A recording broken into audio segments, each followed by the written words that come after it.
નમસ્કાર, weather analysis સાથે હું છું પાયલ અને ગુજરાતના માથે અત્યારે બે અલગ અલગ સિસ્ટમ છે જેના કારણે ગુજરાતમાં અતિથી અતિભારે વરસાદ પડવાની આગાહી છે। આ વાત આપણે 2 દિવસથી કરી રહ્યા છીએ। સિસ્ટમ કેટલી આગળ વધી છે, હવામાન નિષ્ણાંતો શું માને છે, સિસ્ટમો કેમ અત્યારે બની, આના પછી શું થવાનું છે, એ બધી જ વિસ્તારથી વાત કરીશું। પહેલાં વિંડીમાં જોઈએ તો ક્યારે કેવો વરસાદ પડે છે એ સમજીએ। પહેલાં આજની તારીખ 23 અને 23 તારીખે તમે જુઓ કે આજે આખો ગ્રીન કલર દેખાય છે, એટલે મધ્યપ્રદેશ અને ત્યાંથી પસાર થતી સિસ્ટમ અને એના કારણે મધ્ય ગુજરાત અને ઉત્તર ગુજરાતમાં અતિભારે વરસાદની આગાહી। અત્યારે તમે જુઓ તો 23 તારીખે ભારે વરસાદ દેખાઈ રહ્યો છે દરિયાકાંઠાના વિસ્તારોમાં, સૌરાષ્ટ્રના અમુક ભાગોમાં અને મધ્ય ગુજરાતના આખા ભાગોમાં। હવે આ બાજુ તમને એક સિસ્ટમ બતાવું કે જે સિસ્ટમને કારણે દક્ષિણ ગુજરાતમાં ખૂબ વધારે વરસાદ આવવાનો છે। અહીંયા તમે જુઓ કે આ જે ધીરે ધીરે રેડ કલર જે થઈ રહ્યો છે એ ધીરે ધીરે બનતો રેડ કલર અતિથી અતિ ભારે વરસાદ સૂચવે છે। મુંબઈના દરિયાકાંઠા થઈ અને જેમ જેમ આગળ વધશે એમ દક્ષિણ ગુજરાતમાં વધારે વરસાદ પડી શકે તેવી સંભાવના છે। મધ્ય ગુજરાતમાં મહીસાગર, છોટાઉદેપુર, દાહોદ આ બધા જ વિસ્તારોમાં ભારે વરસાદની આગાહી છે। બાકી દક્ષિણ ગુજરાતમાં પણ ભૂકા બોલાવે એવો વરસાદ પડવાનો છે। ઉત્તર ગુજરાતમાં 24 અને 25 તારીખે ભારે વરસાદ પડવાનો છે, એટલે મહેસાણા, પાટણ, બનાસકાંઠા, સાબરકાંઠા બધા વિસ્તારોમાં એવું કહેવાય કે 24 અને 25 તારીખે અતિ વરસાદ પડશે ભારે। અને બીજા કયા વિસ્તારોમાં ભારે વરસાદ, તો દાહોદ, વડોદરા, છોટાઉદેપુર આ બધા વિસ્તારોમાં, કચ્છમાં પણ વરસાદ પડવાની સંભાવનાઓ અત્યારે દેખાઈ રહી છે। અને જેમ જેમ સિસ્ટમ આગળ વધશે રાજસ્થાન તરફ થઈ અને એ આગળ વધી જશે, પાકિસ્તાન તરફ જતી રહેશે સિસ્ટમની અસર જે છે એ સિસ્ટમ પસાર થયા પછી પણ થવાની છે, કારણ કે એકવાર જ્યારે ત્યાંથી પસાર થઈ જાય છે તો ભેજવાળા વાદળો અને એ બધું છે એ ધીરે ધીરે પસાર થતું હોય છે, એટલે એના કારણે જ્યારે સિસ્ટમ ગુજરાત પરથી પસાર પણ થઈ જશે એના પછી પણ ગુજરાતમાં સારો વરસાદ પડી શકે તેવી સંભાવનાઓ અત્યારે છે। 26 તારીખે તમે જુઓ કે ગુજરાત પરથી એ પસાર થશે, તમને અહીંયા સાયક્લોનિક સર્ક્યુલેશન દેખાતું હશે। સાયક્લોનિક સર્ક્યુલેશન એકદમ અમદાવાદ અને એની આસપાસ જે વચ્ચેનો વિસ્તાર છે ત્યાં છે, એટલે આ જે સાયક્લોનિક સર્ક્યુલેશન છે એ સાયક્લોનિક સર્ક્યુલેશન આખા ગુજરાતમાં અતિથી અતિ ભારે વરસાદ લાવશે અને 27 તારીખ સુધીમાં તો ગુજરાતમાં બહુ જ ભયાનક વરસાદ પડવાનો છે। તમે આ રેડ કલર જે જુઓ છો એ અતિ ભારે વરસાદ સૂચવે છે, એટલે કહેવાય કે આજના દિવસથી, આમ તો કાલથી જ વરસાદની શરૂઆત થઈ ગઈ છે, આજે ભારે વરસાદ પડશે અને પછી 27-28 તારીખ સુધી ગુજરાતમાં ભારે વરસાદ પડવાનો છે। 28 તારીખે કચ્છ પરથી એ સિસ્ટમ પસાર થઈ અને પછી પાકિસ્તાન તરફ જશે। જ્યારે 28 તારીખે કચ્છની આસપાસ સિસ્ટમ હશે ત્યારે જામનગર, દેવભૂમિ, દ્વારકા અને આ બધા વિસ્તારોમાં પણ ભયાનક અસર થવાની છે, એટલે ગુજરાતે હવે ચેતી જવાનું છે। 30 તારીખ સુધી આ જે મહિનો છે એ હવે જેટલા પણ દિવસો બાકી છે એ બધા જ દિવસોમાં અતિ ભારે વરસાદની આગાહી હવામાન નિષ્ણાંત પણ કરી રહ્યા છે, હવામાન વિભાગ પણ કરી રહ્યું છે, એટલે આપણે સાવચેત રહેવાનું છે, કારણ કે હવામાન વિભાગ અને હવામાન નિષ્ણાંત જ્યારે એવું કહે છે કે બે સિસ્ટમનો ખતરો આપણા પર છે, ત્યારે તમે વિચારી શકો છો કે કેટલી ભારે સિસ્ટમ હશે અને કેવો વરસાદ એ લઈને આવશે। વિંડી બતાવે છે એના કરતાં પણ વધારે આપણે હવામાન વિભાગ જે સેટેલાઇટ મેપ આપે છે એના પર વિશ્વાસ કરી શકીએ, કારણ કે હવામાન વિભાગ એ બહુ જ બધી રિસર્ચ કરી અને બહુ અલગ અલગ તરફથી જોઈ અને પછી મેપ જે કે તૈયાર કરતા હોય છે। અહીંયા આપણને સિસ્ટમ દેખાતી હશે, આ સિસ્ટમ આમ આગળ વધશે, આમ જેમ જેમ આગળ વધશે એમ એની અસર આપણે ત્યાં થતી જોવા મળશે। દિશા ધીરે ધીરે નક્કી થશે, 27 તારીખની આસપાસ અહીંયા પહોંચવાની છે, એટલે તમે વિચારો કે 27 તારીખની આસપાસ કેટલો ભયાનક વરસાદ આવશે કે સિસ્ટમ એકદમ નજીક આવી જશે।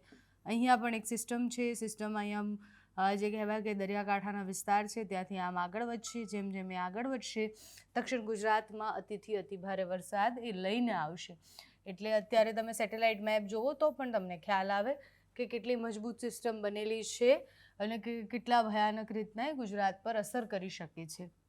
આમ તો રોજ આપણે જ્યારે હવામાન વિભાગ અને વિંડી બંનેનું જોઈએ વેધર એનાલિસિસ કે બંનેમાં કેટલો ફરક છે, તો બહુ ઓછો તફાવત રહેતો હોય છે, કારણ કે બંનેમાં જે સેટેલાઇટ મેપ હોય છે અને જે આગાહી હોય છે એ મોસ્ટલી સેમ જ રહેતી હોય છે, એટલે બંનેમાં ઝાઝો ફરક નથી હોતો.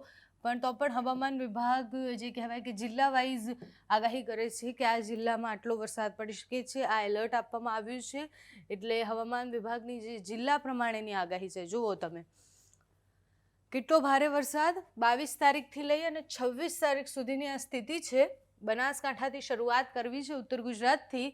આજે થઈ તારીખ 23, કાલે પણ ત્યાં હેવી રેન હતું, આજે પણ ભારે વરસાદ, 24 તારીખે પણ ભારે વરસાદ અને 25-26 તારીખે એક્સ્ટ્રીમ હેવી રેન છે. એટલે અહીંયા heavy two very heavy rain થવાનું છે, એટલે અહીંયા ઓરેન્જ એલર્ટ આપવામાં આવ્યું છે. એટલે 25 અને 26 તારીખે ઓરેન્જ એલર્ટ છે. બાકીના 2 દિવસ ભારે વરસાદની આગાહી છે. પાટણની સ્થિતિ જોઈએ તો કાલે પાટણમાં ભારે વરસાદ હતો, આજે સામાન્ય રહેશે અને આગામી 3 દિવસ ભારે વરસાદ રહેવાનો છે. એટલે 24, 25, 26 તારીખે ભારે વરસાદ રહેશે. મહેસાણામાં કાલે ભારે વરસાદ હતો, આજે સામાન્ય વરસાદ છે. બાકીના 3 દિવસ હેવી રેનની સૂચના આપવામાં આવી છે. સાબરકાંઠામાં પણ એ સ્થિતિ છે. સાબરકાંઠામાં 25 તારીખે અતિ ભારે વરસાદની આગાહી છે. બાકી બધી જગ્યાએ ભારે વરસાદની આગાહી છે. ગાંધીનગરમાં કાલે ભારે વરસાદ હતો, આજે સામાન્ય વરસાદ રહેશે. બાકીના 2 દિવસ હેવી રેન, આઇસોલેટેડ પ્લેસીસ, અમુક વિસ્તારોમાં અતિથી અતિ ભારે વરસાદ પડી શકે છે.